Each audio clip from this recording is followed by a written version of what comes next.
Boleh ke tenaga angin menggerakkan kenderaan? Agak-agak boleh ke?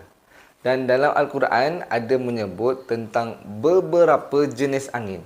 Bagaimana pula dengan sains? Apa yang sains kata tentang angin? Angin ni kita boleh tengok kehadirannya melalui adanya pergerakan udara.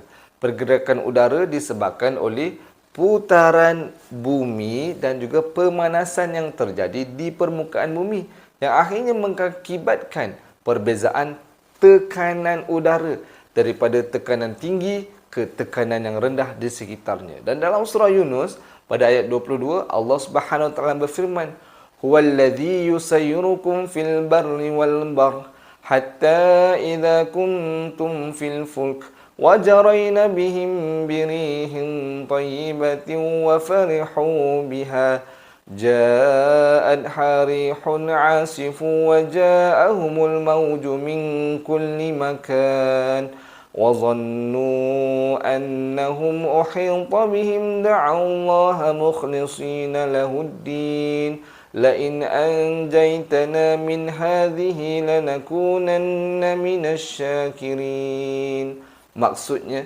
dialah yang menjalankan kamu di darat dan di laut dengan memberi kemudahan menggunakan pelbagai jenis kenderaan.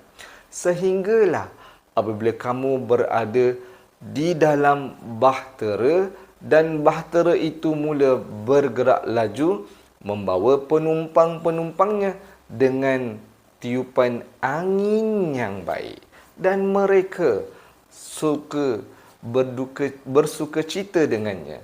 Tiba-tiba datanglah kepadanya angin ribut yang kencang dan mereka pula didatangi ombak yang menimpa dari segala penjuru, dari setiap arah. Serta mereka percaya bahawa mereka diliputi oleh bahaya.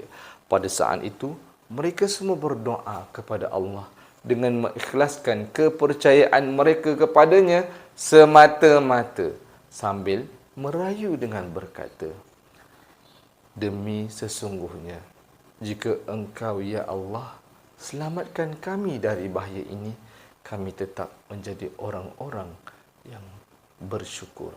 Surah Yunus ayat 22.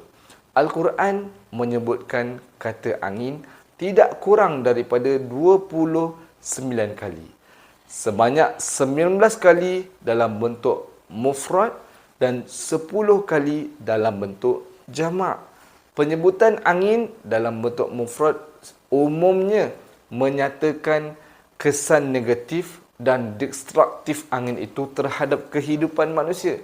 Begitu juga dalam surah Yunus ayat 22 menceritakan tentang angin yang mampu meniupkan kapal di lautan dan mampu menjadi sumber tenaga untuk kenderaan. Angin boleh dimanfaatkan untuk menghasilkan tenaga dengan menggunakan kilang angin yang sangat besar. Apabila angin bergerak, kipas di luar kilang batang di dalam menghidupkan penjana dan mengeluarkan tenaga.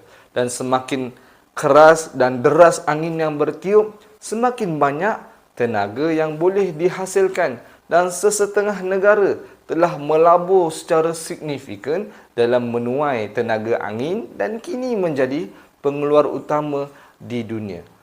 Agak-agak negara mana? Contohnya Amerika Syarikat, China dan juga Sepanyol. Sebagai contohnya, kalau kita lihat di Amerika Syarikat, Amerika ni dia menghasilkan 140.1 jam terawatt tenaga angin pada tahun 2012 dan jumlah itu semakin meningkat memandangkan negara mereka ni terus memperluaskan pengeluaran tenaga angin dan mereka melabur dalam infrastruktur ini dan telah dibuat oleh kredit cukai pengeluaran yang membayar beberapa sen setiap kilowatt jam tenaga yang dihasilkan. Di Iowa, contohnya, di South Dakota, di Kansas, tenaga angin menyumbang 20% daripada semua tenaga elektrik yang dihasilkan. Dan matlamatnya ialah untuk mencapai peratusan itu di seluruh negara menjelang 2030. Dan inilah tenaga angin yang telah dibangunkan di Amerika Syarikat, dan yakinlah bahawa angin yang dicipta oleh Allah akhirnya mampu menjadi tenaga yang boleh menggerakkan kenderaan, dan bukan sahaja kenderaan tetapi angin juga boleh menjadi sumber tenaga untuk kehidupan seharian kita.